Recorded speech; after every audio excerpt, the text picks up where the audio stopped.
નમસ્કાર, જય હિન્દ, જય ભારત, જય સંવિધાન।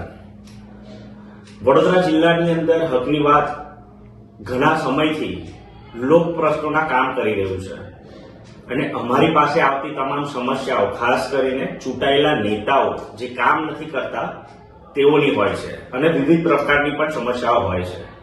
આ સમસ્યાઓને જોતા અને હાલનો જે પ્રમાણેનો માહોલ છે કે સમગ્ર રાજ્યની અંદર, સમગ્ર વડોદરા જિલ્લાની અંદર જ્યારે ચૂંટણીનો માહોલ બન્યો છે અને આ ચૂંટણીની અંદર ઉમેદવારી કરવા માટે ઘણા લોકો ઘણા પક્ષની અંદરથી ઉમેદવારી ઈચ્છુક હોય છે, માટે જ હવે જનતાના કામો થતા નથી, એટલે જ હકની વાત ટીમ સુધી, હકની વાત જનસેવા કાર્યાલય સુધી આવી તમામ રજૂઆતો આવે છે।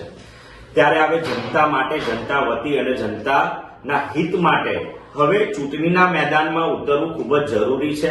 માટે આજે ખૂબ જ અગત્યની માહિતી આપ તમામ લોકો સુધી પહોંચાડું છું કે હું પોતે દિવેશ કુમાર શ્રીમાળી એટલે કે વિકી શ્રીમાળી આવનારી વડોદરા જિલ્લાની અંદર જે ચૂંટણી છે કે જે ડબાસા જિલ્લા પંચાયત છે, ડબાસા જિલ્લા પંચાયતમાં અપક્ષની ઉમેદવારી કરવા જઈ રહ્યો છું। કેમ કે હવે આ ખૂબ જ અગત્ય હોય, ખૂબ જ જરૂરી હોય, લોકોના પ્રશ્નોને એક ઓફિસમાં બેસીને કામ કરી શકતા હોય, ગ્રાઉન્ડ લેવલ પર લડત આપીને કામ કરી શકતા હોય, ત્યારે આવનારી આ ચૂંટણીની અંદર અપક્ષ ઉમેદવારી કરીને ડબાસા જિલ્લા પંચાયતના લોકો અને સમગ્ર પાદરાની અંદર એક ઉદાહરણ પૂરું પાડવા માટે આપણે આ અપક્ષ ઉમેદવારી કરવા જઈ રહ્યા છે। ત્યારે તમામ લોકો સાથ સહકાર આપશે એવી આશા રાખે છે। જય હિન્દ।